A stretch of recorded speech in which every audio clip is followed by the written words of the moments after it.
Voilà. Bonjour, bonjour, bonjour, bonjour, mesdames, messieurs, eh, amigos y amigas, señoras y señores, buenos días, buenas tardes, bonjour, bonsoir, mesdames, messieurs, good morning, good evening, ladies and gentlemen. Today we are going to. Aujourd'hui, alors, d'abord, je fais en français. Aujourd'hui, nous allons parler de deux sujets. D'habitude, je parle d'un sujet. Eh bien, aujourd'hui, on va parler de deux sujets. Donc, les deux sujets, d'abord, seront en français, et puis après, seront en anglais, et puis après, les deux sujets seront en espagnol. OK, voilà. Êtes-vous prêts? Oui, madame. Oui, ladies and gentlemen, my friends, today we are going to speak about two subjects.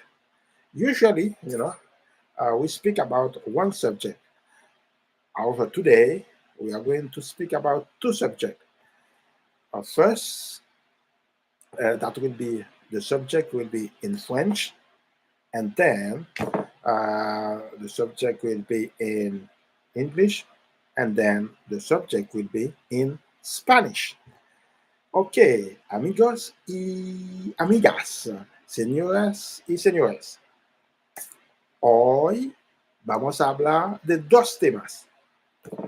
A veces hablamos de un tema, pero hoy vamos a hablar de dos temas. Primero, los temas serán en francés, en la lengua francesa. Y segundo, los temas serán en inglés. Y después, los temas serán en español. ¿Êtes-vous prêt? Are you ready? ¿Está listo? Vamos. Mesdames, messieurs, notre sujet aujourd'hui, alors nous allons parler de deux sujets. Le premier sujet, le titre sera le secret de la réussite. Ça, c'est le premier sujet. Et le deuxième sujet sera quelle est votre excuse? Quelle est ton excuse? Hein? L'excuse de ne pas réussir. Quelle est ton excuse? Alors, on commence par le premier sujet, le secret de la réussite. Mesdames, messieurs, Napoleon Hill a fait plus de millionnaires au cours de sa vie que quiconque avant lui, même plus qu'Andrew Carnegie. Son livre Penser et devenir riche influence encore aujourd'hui même l'esprit des gens dans le monde entier. Mais comment le docteur Hill est-il devenu si formidable? Comment a-t-il pu connaître un tel succès? Eh bien, mesdames, messieurs, dès son plus jeune âge, Dr. Hill a compris un principe de réussite très important. Le milliardaire Dan Pena, en Écosse, a également compris ce même principe de réussite. Voyez-vous, mesdames, messieurs, la plupart des gens disent qu'ils veulent la liberté financière. Les gens disent qu'ils veulent une plus belle maison, une autre voiture, voyager plus, être capable de faire ses propres horaires. Nous voyons le très beau château de Dan Pena et nous disons, moi aussi, je veux ça. Mais Dan Pena s'empresse de vous parler de toutes les années de dur labeur et de sacrifice qu'il a consenti pour faire ce château, pour faire de ce château le sien. Et il n'a fallu que 3 secondes à Napoleon Hill pour dire à Andrew Carnegie qu'il était prêt à travailler pour lui pendant les 20 prochaines années sans aucune sorte de rémunération ou de compensation afin de réussir. Alors, à la lumière de ce que ces deux grands hommes ont accompli,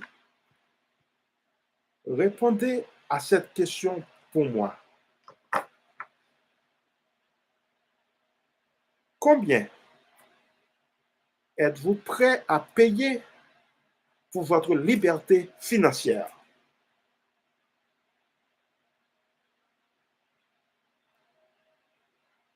Qu'êtes-vous prêt à faire? Qu'est-ce que vous êtes prêt à faire pour avoir ce que vous avez toujours voulu dans votre vie? Quel prix allez-vous payer si vous ne faites pas ce qu'il faut? Voyez-vous, les personnes qui ont peur, les personnes qui peuvent ressentir la douleur de leur situation et sont plus aptes à faire quelque chose pour changer leur vie.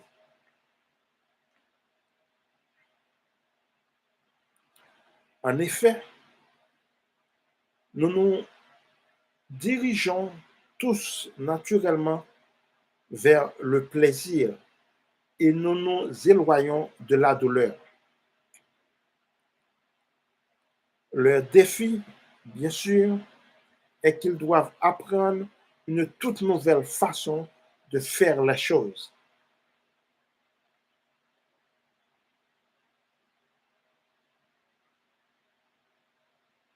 Donc encore une fois, c'est les personnes qui ont peu peuvent ressentir la douleur de leur situation et sont plus aptes à faire quelque chose pour changer leur vie. Ceux qui ont beaucoup et s'efforcent d'atteindre des objectifs plus élevés ont généralement certains des principes de réussite déjà à l'œuvre dans leur vie et ont besoin de nouvelles stratégies et de nouveaux paradigmes. Quelle est votre place dans tout cela? Avez-vous du mal à joindre les deux bouts? Êtes-vous accablé par des hypothèques et d'autres types de dettes? Ou, ou êtes-vous quelque part au milieu où, où vous avez un peu d'argent, juste assez pour continuer à avancer sur la roue des hamsters et de vie chaque jour? 9 personnes sur 10 me disent qu'elles sont déterminées à 100%, à 110%, à 120% à faire ce qu'il faut pour réussir. Et vous savez quoi?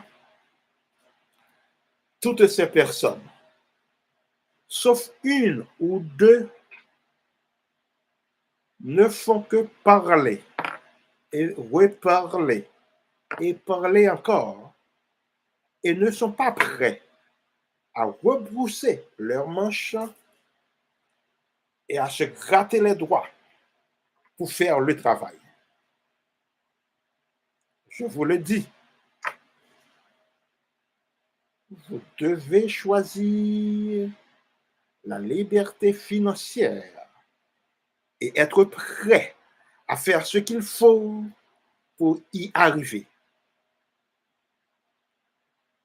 Voyez-vous, mesdames, messieurs, vous ne pouvez pas l'espérer.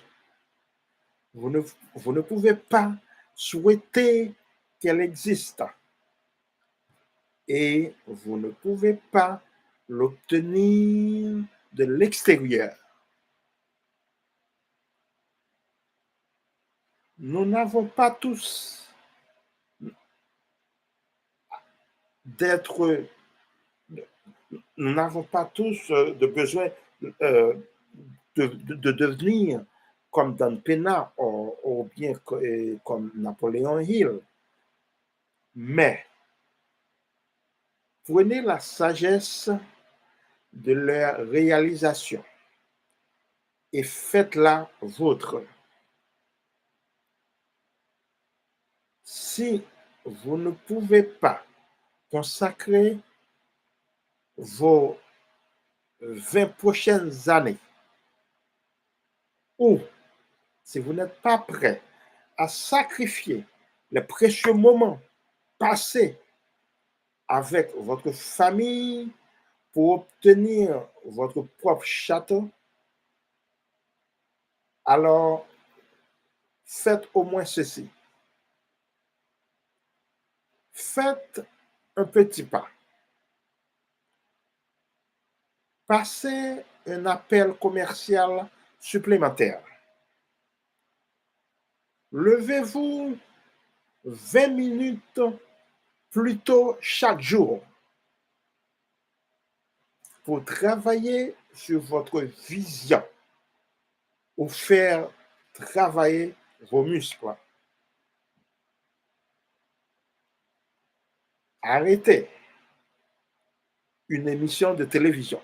Arrêtez toutes les émissions de télévision et travaillez sur votre avenir. Choisissez-le. Engagez-vous à le faire et réalisez-le. Voilà, mesdames, messieurs, c'était là donc notre premier sujet, le secret de la réussite. Donc, nous allons donc passer à notre deuxième sujet d'aujourd'hui, qui est quelle est votre excuse? Quelle est l'excuse qui vous empêche de réussir? Ouais. Donc, c'est là donc, notre deuxième sujet. Quelle est votre excuse? Disons qu'il y a quelque chose que vous voulez vraiment faire. Il peut s'agir de quelque chose de grand, comme déménager dans une autre région du pays. Ou de quelque chose de petit, comme prendre 1 heure de temps plusieurs fois par semaine pour s'adonner à un passe-temps. L'essentiel, c'est qu'il s'agit d'une chose que vous dites vouloir faire depuis un certain temps, mais que vous n'avez pas réussi à faire. C'est une habitude. Au point qu'à chaque fois que vous commencez la phrase « j'aimerais vraiment rejouer du piano », vous vous retrouvez directement dans votre liste d'excuses en pilotage automatique.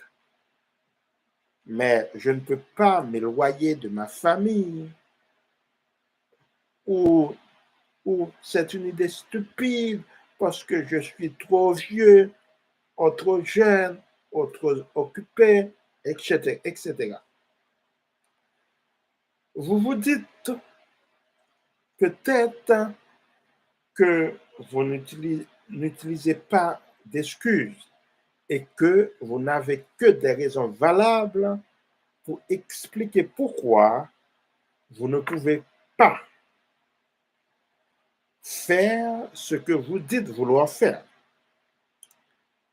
Après tout, les excuses sont réservées aux personnes plus irresponsables, ce qui n'est certainement pas votre cas. Eh bien, mesdames, messieurs, s'il y a quelque chose que vous dites vouloir faire, mais que vous avez continuellement une raison de ne pas le faire, il n'y a que deux explications possibles à cela. La première explication, c'est que vous ne voulez pas vraiment faire ce que vous dites, mais vous continuez à dire que vous le faites par habitude ou parce que vous pensez que vous devriez vouloir le faire. Numéro 2, la deuxième explication, vous voulez vraiment faire ce que vous dites que vous faites, mais c'est risqué. Cela vous oblige à sortir de votre zone de confort, ou cela pourrait contrarier une personne qui vous est chère. Si la réponse à votre scénario est numéro 1, alors arrêtez de dire que c'est quelque chose que vous voulez faire. Laissez tomber. Mettez un terme à cette affaire et libérez votre espace mental et émotionnel pour vous permettre de faire ce que vous voulez vraiment faire. Maintenant, si la réponse est l'explication numéro 2, alors vous utilisez probablement une excuse qui vous permet de vous accrocher à votre désir et de fournir une raison logique pour laquelle vous ne pouvez pas le faire, ce qui vous protège et vous permet de continuer à désirer. OK. Donc, à quoi ressemblent les excuses? Au cas où vous n'auriez pas entendu la caisse pleine que vous transportez probablement dans votre tête tous les jours, voici une liste des plus courantes. Des excuses comme par exemple, je suis trop bête, je suis trop intelligent, personne personne ne m'aimera, je ne suis pas assez bon, c'est trop loin de chez moi, je n'ai pas assez d'argent pour ça, je n'ai pas le temps, personne ne peut tout avoir.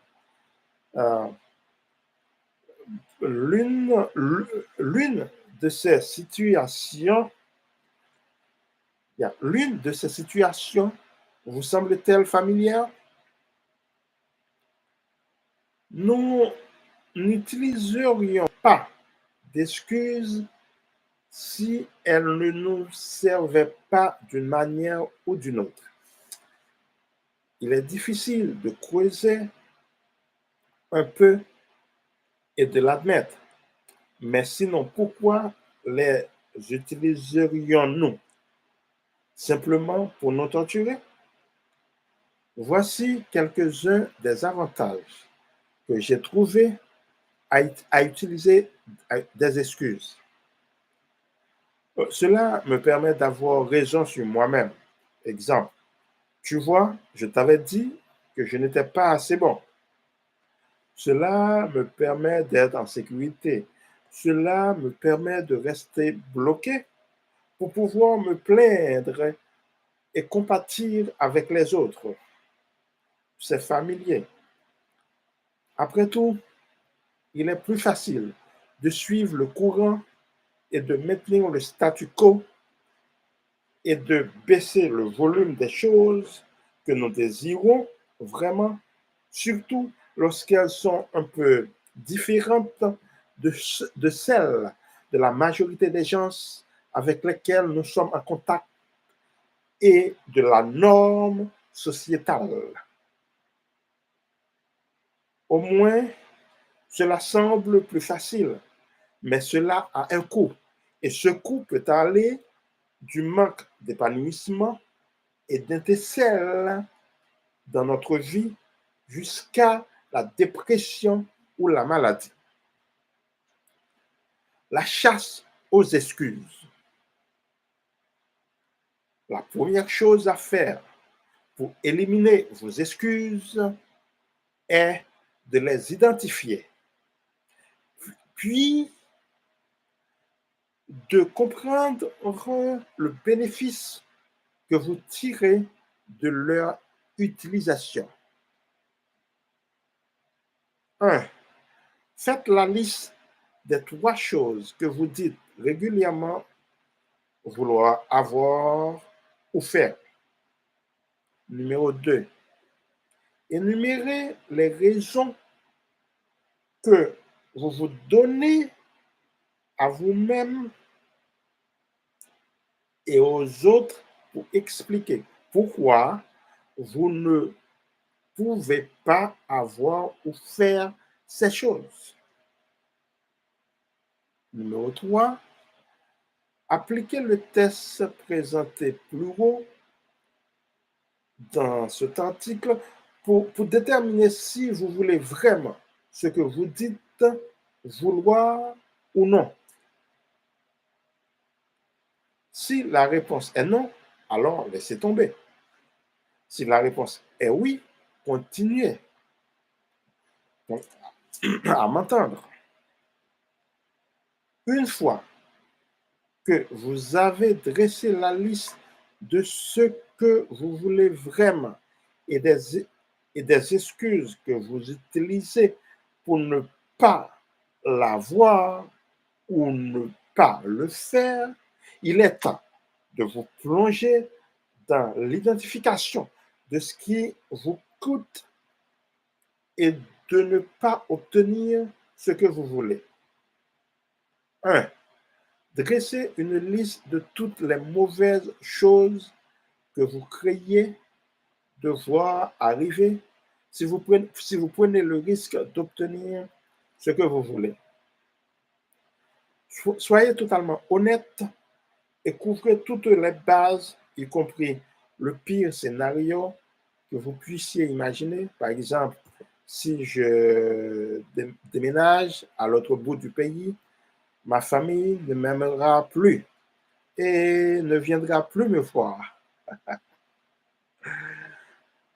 Numéro 2, examinez votre liste de la dernière étape et évaluez la probabilité que votre peur se réalise réellement sur une échelle de 1 peu probable à 5 absolument certain. Vous constaterez qu'il est assez peu probable que quelque chose d'horrible se produise si vous faites ce que vous voulez faire. Et si quelque chose d'inattendu ou d'indésirable se produit, sachez que vous trouverez un moyen de le gérer. Alors, mesdames, messieurs, faites la liste des choses que vous voulez vraiment faire, que vous voulez vraiment avoir, et créez un plan, y compris la recherche de tout soutien et de toute ressource dont vous pourriez avoir besoin pour que cela se produise non pas demain, la semaine prochaine, le mois prochain, l'année prochaine, mais aujourd'hui, aujourd'hui même. Voilà. Donc voilà, mesdames, messieurs, c'était là donc, le deuxième sujet pour aujourd'hui. Donc les deux sujets pour aujourd'hui en la partie française, en langue française. Donc, vous voyez, donc, vous, pouvez, vous pouvez encore entendre et entendre et entendre ces sujets. Donc, jusqu'à ce que vous les assimilez. Hein. C'est-à-dire le premier sujet, donc c'était le secret de la réussite. Et le deuxième sujet est quelle est ton excuse, quelle est votre excuse. Voilà. Donc maintenant, nous allons passer donc à la partie anglaise, à la version anglaise de notre sujet, pour aujourd'hui. De nos deux sujets, de la version anglaise de nos deux sujets pour aujourd'hui. Voilà, mesdames, messieurs. Voilà. OK. Ladies and gentlemen, my friends, today as we are going to speak about two subjects. The first one will be the secret of success. And the second one will be what is your excuse? What's your excuse? So the first one, we start by the first one. The success, the secret of success, the success secret, the secret of success. You know, my friends, Napoleon Hill made more millionaires over his lifetime than anyone who came before him, even more than Andrew Carnegie.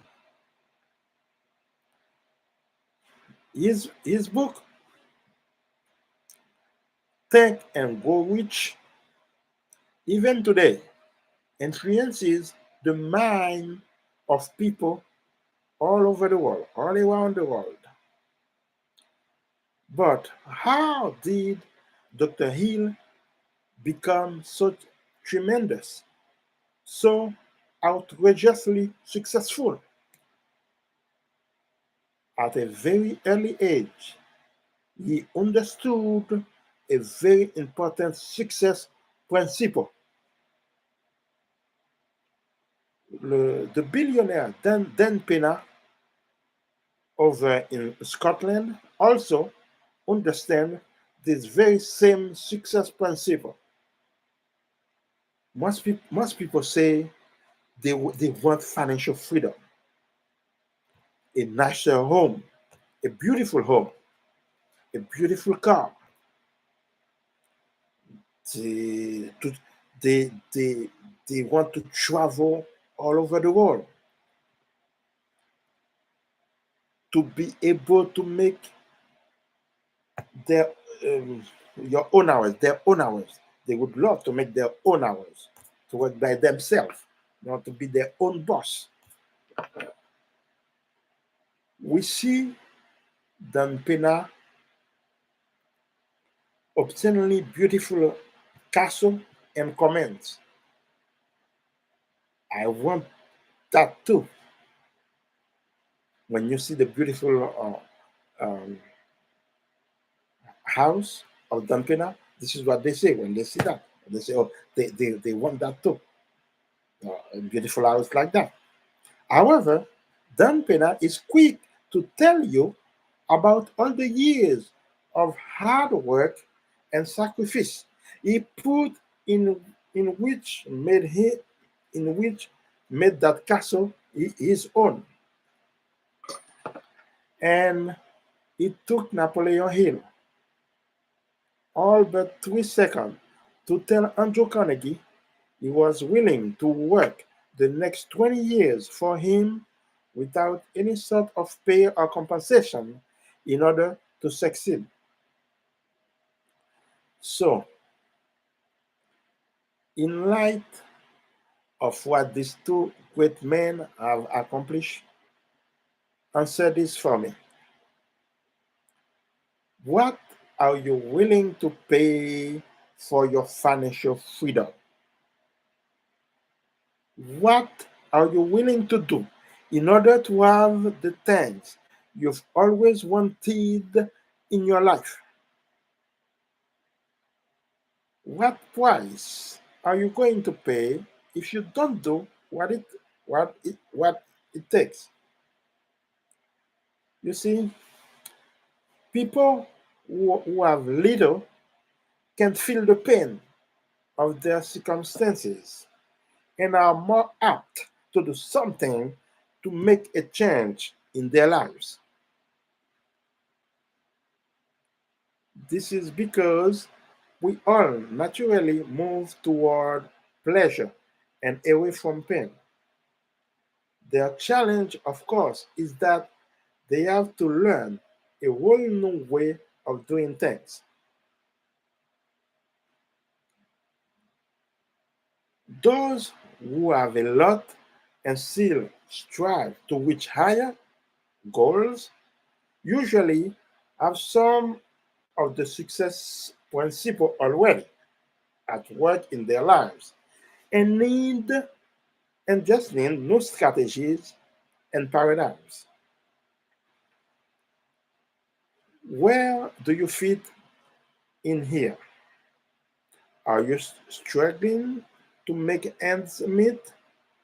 Are you settled down with mortgage and other type of debts, and or are you somewhere in the middle where you have some just enough to keep you moving on the hamster wheel of life each day? 9 out of 10 people tell me they are committed, they are 100% committed to do what it takes to succeed. You know what? All but one, but only one or two of those 9 people are simply talking. You see, so this even they say they they really they 100% committed to succeed. However, they're just talking.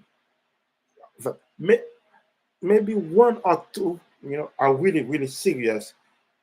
However, like all but one or two of those people are simply talking and not ready to actually roll up their sleeves, you know, and do whatever it takes really to get the job done. I'm telling you this. You have to choose financial freedom and then be willing to do what it takes to make it happen. You cannot hope for it. You cannot wish. You cannot wish it into existence. And you cannot gain it from outside yourself. We don't all have to be like Dan Pena or Napoleon Hill. However, take the wisdom from their achievements and make it your own.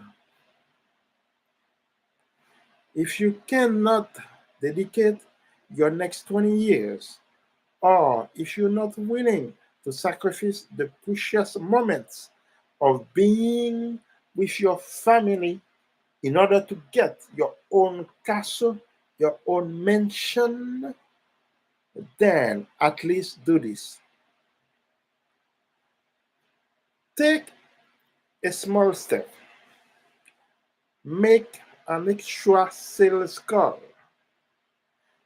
Get up 20 minutes earlier, 40 minutes earlier, 1 hour earlier each day to work on your vision or work out your muscle.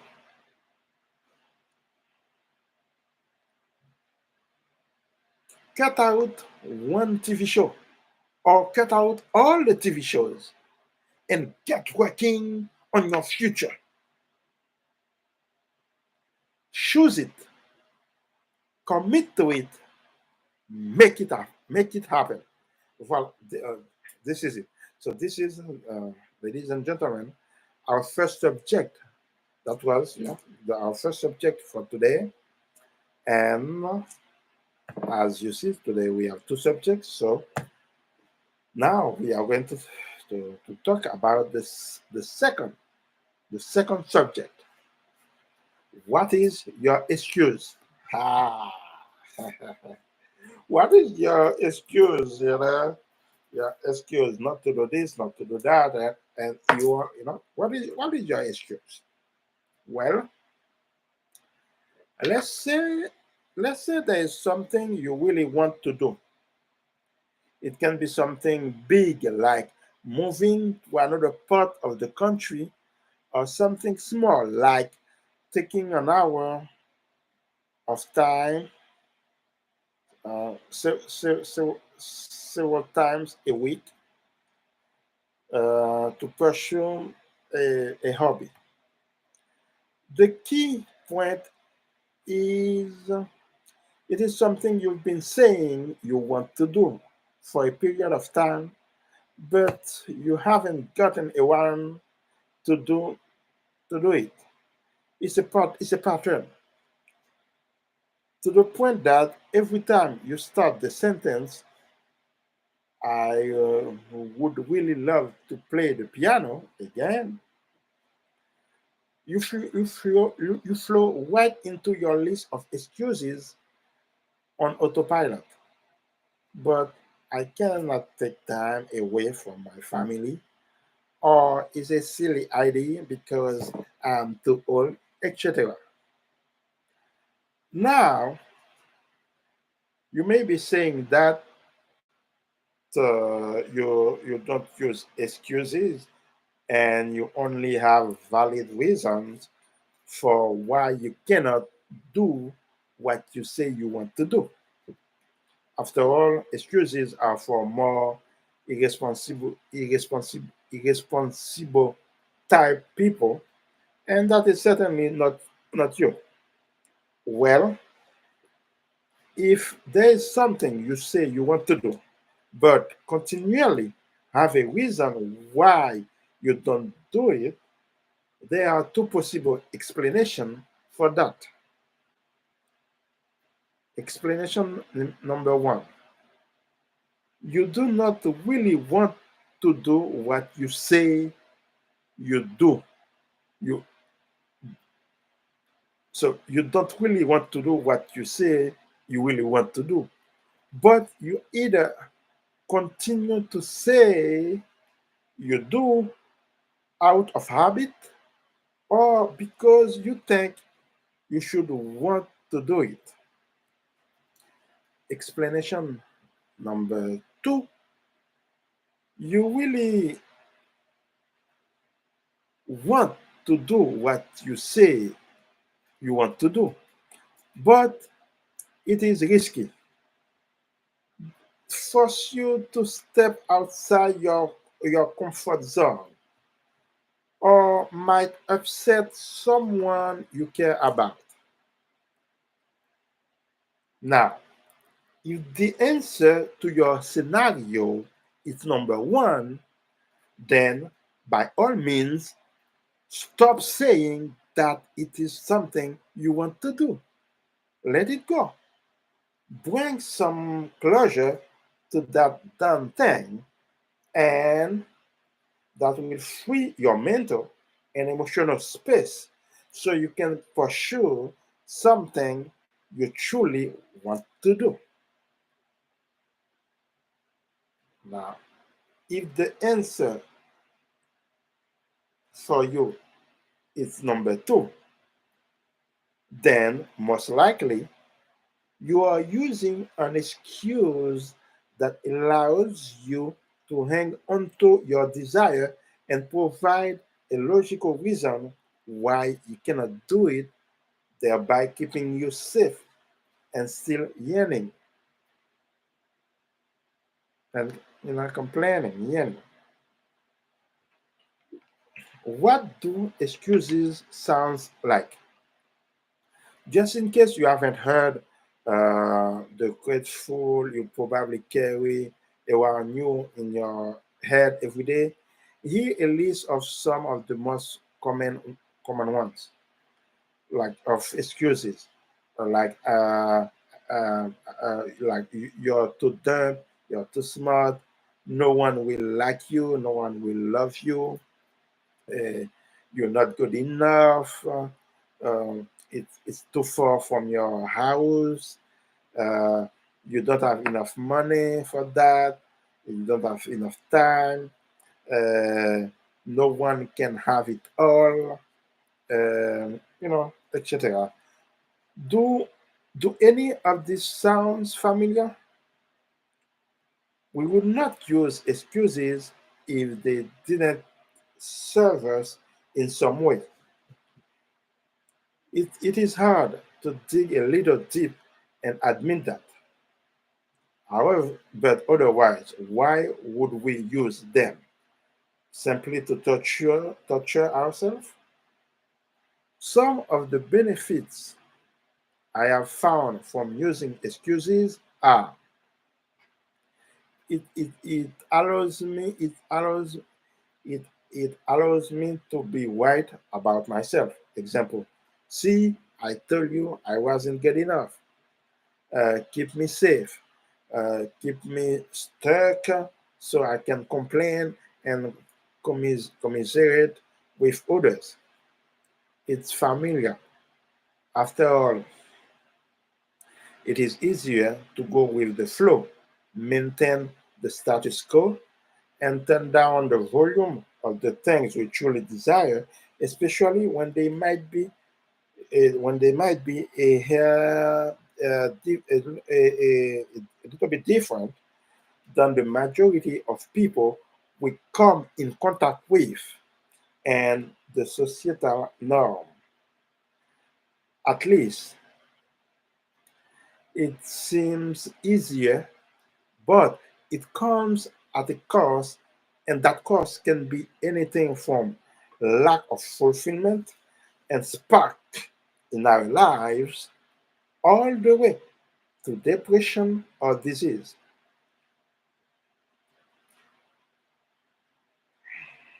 So, excuse buster. The first key to busting your excuse is to identify them and then understand the payoff you're getting from using them. Number one, list three things you regularly say you want to have or do. Number two, list the reason you tell yourself and others as to why they cannot have or do those things. Number three, apply the test earlier in this article to determine if you do indeed, if you really indeed want what you say you want or not. If the answer is no, then by all means let it go. If the answer is yes, alors keep listen to me. Once once you've established your list of what you really want to do and the excuses you use for not having them or not doing it, honoring them. So now it's time to delve into and identifying your payoff for not getting what you want. Number one, make a list of all the bad things you feel might happen if you were to take the risk to get what you want. Be totally honest and cover all the bases, including the absolute worst case scenario you can imagine. For example, if I move across the country, my family will no longer love me or come to see me. Number two, look at your list from the last step and weight each one in terms of likely your fear would really happen using a scale of 1, not likely, to 5, absolutely certain. Ladies and gentlemen, what you will find is that it is pretty unlikely that something horrible is going to happen if you do what you want to do. And if something unexpected or unwanted does occur, does appear, trust that you will find a way to handle it. So make that list of things you really want to do and create a plan, including line up any support of resources you may need for making it happen. Not someday, not next week, not next month, not next year. However, today, and today. This is it. Okay, okay, ladies and gentlemen, that was our second subject for today. So now you got it. Our two subjects for today are the English part, the English version. Now we are going to the Spanish version.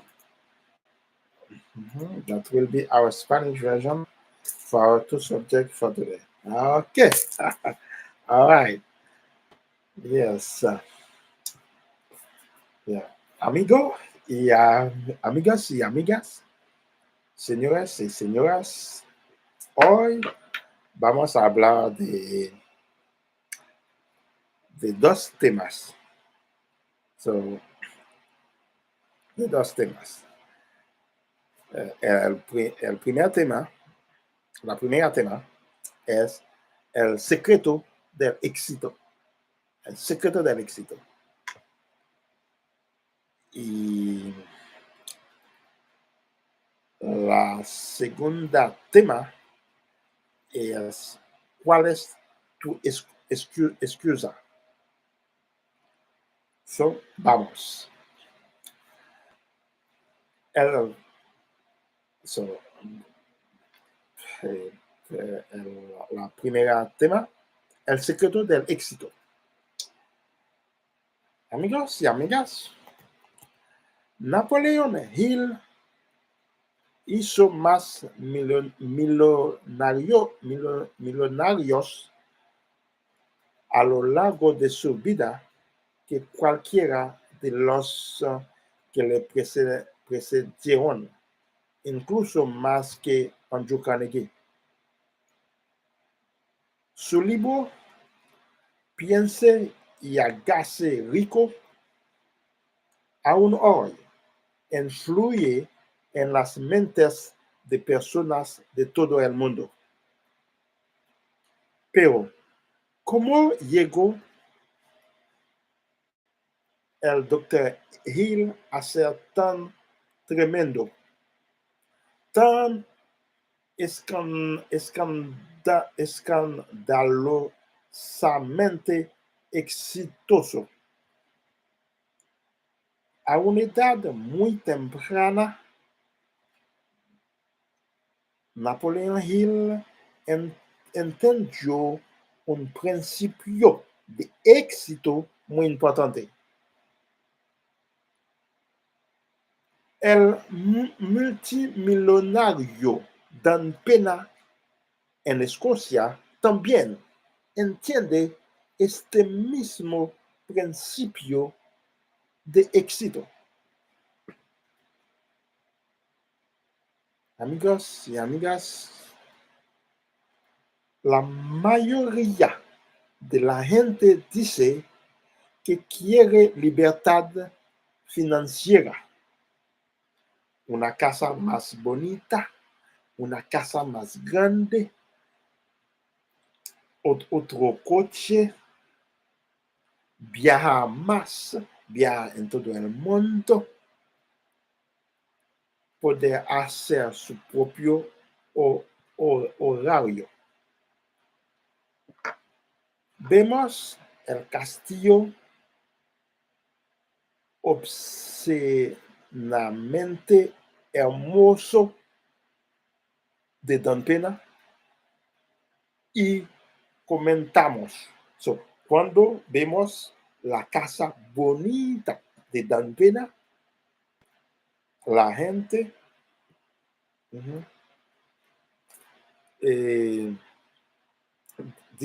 dicen, yo también quiero eso. Bien, pero Dan Pena se apresura a contarte todos los años de trabajo duro y sacrificio que hizo que ese castillo fuera suyo. Y a Napoleon Hill le bastaron 3 segundos para decirle a Andrew Carnegie que estaba dispuesta a trabajar los próximos 20 años para él sin ningún tipo de remuneración o compensación para tener éxito.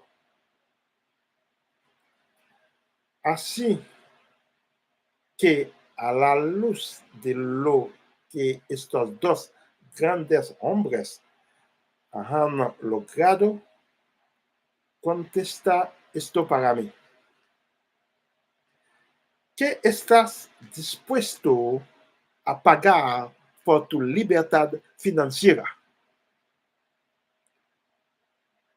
¿Qué estás dispuesto a hacer para tener las cosas que siempre has querido en tu vida? ¿Qué precio vas a pagar si no haces lo que hace falta? Las personas que tienen poco pueden sentir el dolor de sus circunstancias y son más propensas a hacer algo para cambiar sus vidas. Esto se debe a que todos nos movemos naturalmente hacia el placer y nos alejamos del dolor. Su reto, por supuesto, es que tienen que aprender una forma totalmente nueva de hacer las cosas.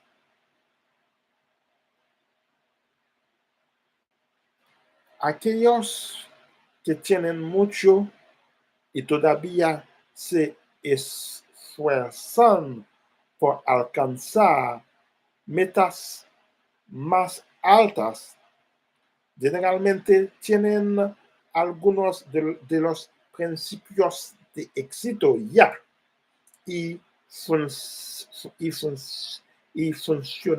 funcionamiento en sus vidas y necesitan nuevas estrategias y paradigmas.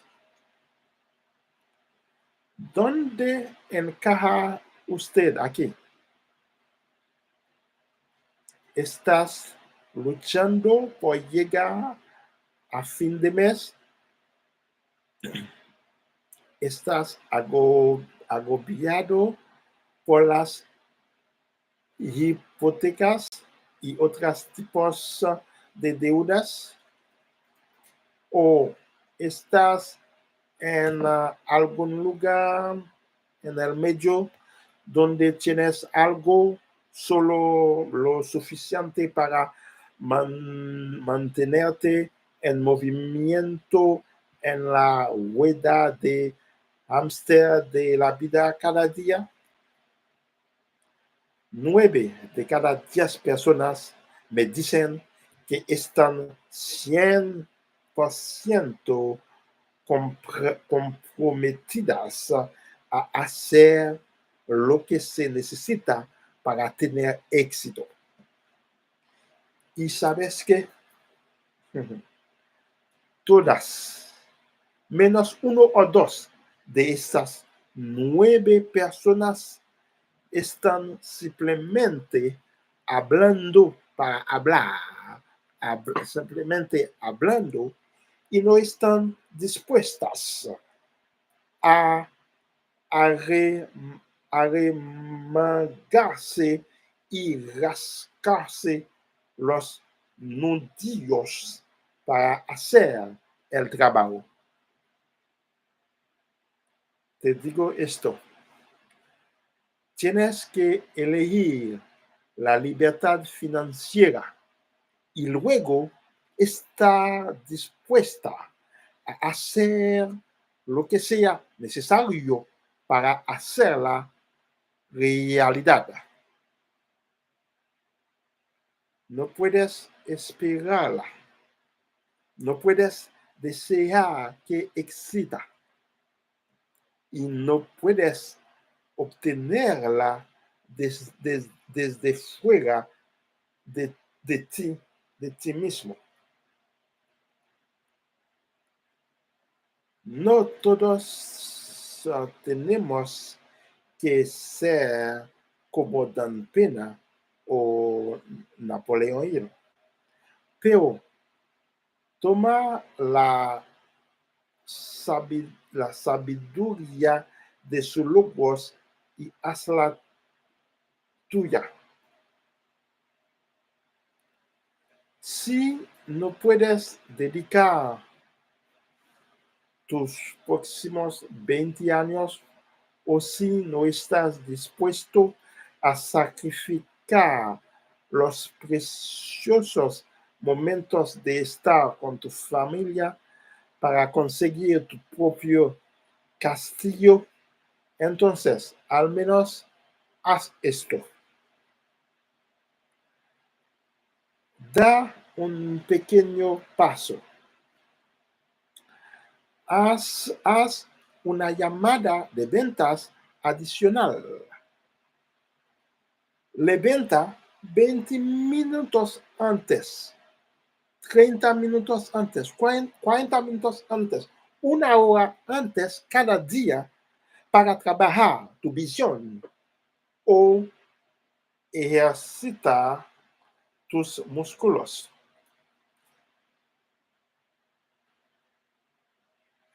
Deja de ver un programa de televisión o deja de ver todos los programas de televisión y ponte a trabajar en tu futuro. Elígelo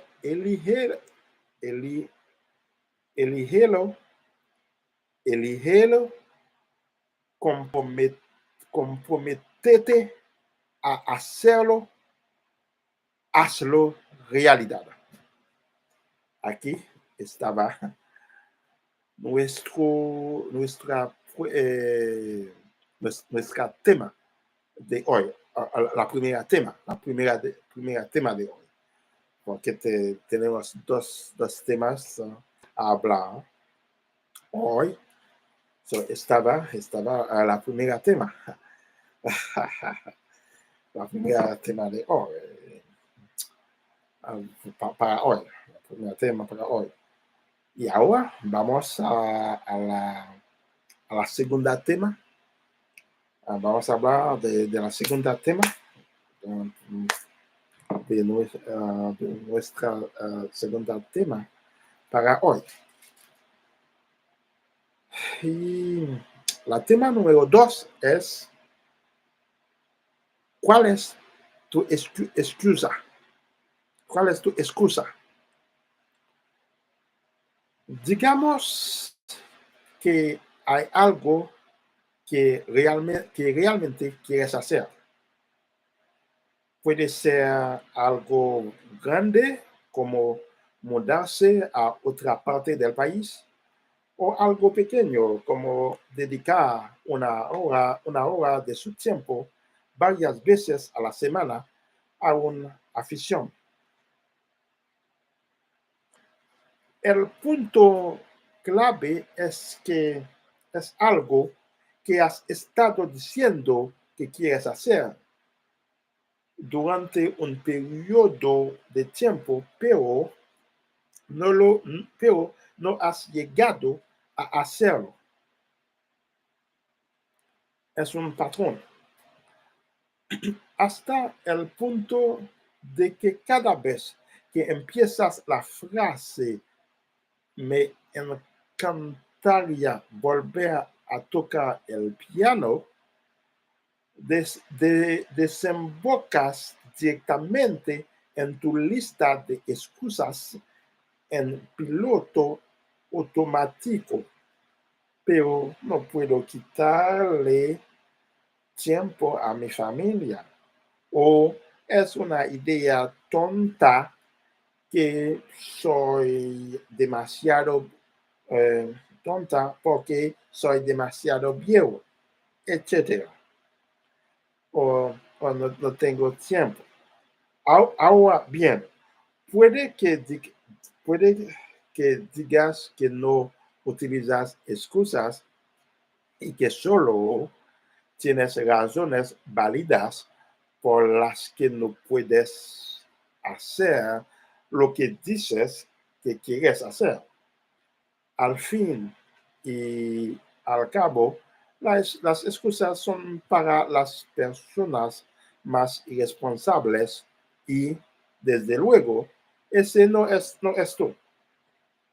Bueno, si hay algo que dices que quieres hacer, pero continuamente tienes una razón para la que no lo haces. Solo hay dos posibles explicaciones para ello. Explicación número 1.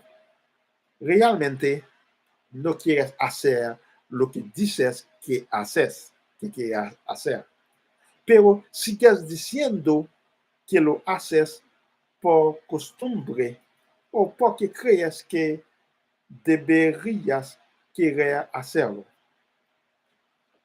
Explicación número 2. Realmente quieres hacer lo que dices que haces, que quieres hacer, pero es arriesgado.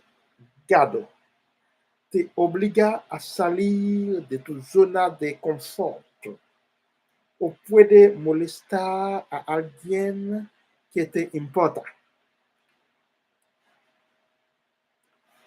Si la respuesta a tu situación es la número 1, entonces deja de decir que es algo que quieres hacer. Déjalo estar. Deja que el asunto se cierre y liberará tu espacio mental y emocional para que puedas dedicarte a algo que realmente quieres hacer. Si la respuesta para ti es el número 2, entonces lo más probable es que estés utilizando una excusa que te permite aferrarte a tu deseo y proporcionar una razón lógica por la que no puedes hacerlo,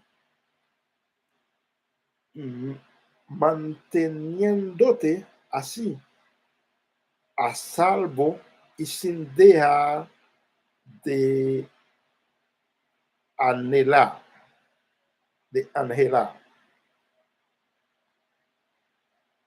¿A qué suenan las excusas? En caso de que no hayas escuchado el cajón lleno que probablemente llevas en tu cabeza todos los días, aquí hay una lista de algunas excusas de las más comunes. Por ejemplo, soy demasiado tonto, soy demasiado inteligente, no voy a gustar, no voy a gustar querer a nadie, no soy lo suficiente bueno, está demasiado lejos de mi casa o de tu casa.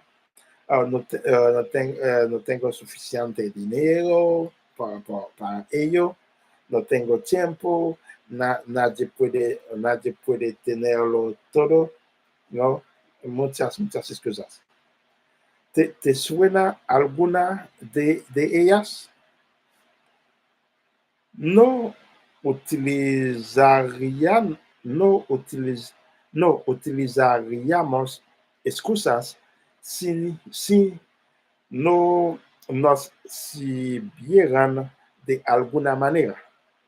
Es difícil profundizar un poco y admitirlo, pero si no, ¿por qué las usaríamos? Simplemente para torturarnos. Algunos de los beneficios que, que he encontrado a, a, al usar excusas son, me permite tener razón sobre mí mismo. Ejemplo, ves, te dije que no era lo suficientemente bueno. Me mantiene a salvo, me mantiene atascado para poder quejarme y compadecerme de los demás. Me resulta familiar. Después de todo, es más fácil dejarse llevar por la corriente, mantener el statu quo y bajar el volumen de las cosas que realmente deseamos, especialmente cuando pueden ser un poco diferentes a las de la mayoría de las personas con las que entramos en contacto y a la norma social. Al menos parece más fácil, pero tienen un coste y ese coste puede ser cualquier cosa, desde la falta de satisfacción y chispa en nuestras vidas hasta la depresión o la enfermedad. Romper con las excusas. La primera clave para acabar con las excusas es identificarlas y comprender el beneficio que obtienes a utilizarlas. Número 1. Haz una lista de 3 cosas que regularmente dices que quieres tener o hacer. Número 2. Enumere las razones, la razón o las razones se dice a sí mismo y a los demás de por qué no puede tener ni hacer esas cosas. Número 3. Aplique la prueba anterior en esta conversación para determinar si realmente quiere lo que dice que quiere o no. Si la respuesta es no, entonces, por todos los medios, déjalo ir. Si la respuesta es sí, siga a escucharme. Una vez que hayas establecido tu lista de lo que realmente quieres y las excusas que utilizas para no tenerlo o hacerlo, es el momento de profundizar e identificar tu compensación por no conseguir lo que quieres. Número 1. Haz una lista de todas las cosas malas que temes que pueden ocurrir si te arriesgas a conseguir lo que quieres. Sé totalmente sincero y cubre todas las bases, incluido el peor escenario que puedas imaginar. Por ejemplo, si me mudo al otro lado del país, mi familia ya no me quiera y ni vendrá a verme. Número 2. Revisa la lista del último paso y califica cada una de ellas en función de la probabilidad de que tu miedo se produzca realmente. Utilizando una escala de 1, nada probable, al 5, absolutamente seguro. Verás que es bastante improbable que ocurra algo horrible si haces lo que quieres hacer. Y si ocurre algo inesperado o no deseado, confía en que encontrarás la manera de manejarlo. Así pues, haz esa lista de cosas que realmente quieres hacer y crea un plan que incluya la búsqueda de cualquier apoyo o recurso que puedas necesitar para que no ocurra algún día, la semana próxima, el mes próximo, el año próximo, sino hoy mismo. Ok, amigos y amigas, estaba la segunda tema de hoy. hoy hablamos de dos temas. Yo hablo de dos temas.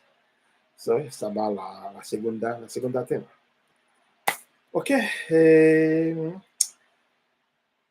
So, gracias, amigos y amigas. Y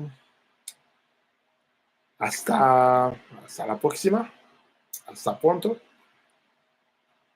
A bientôt. À la prochaine.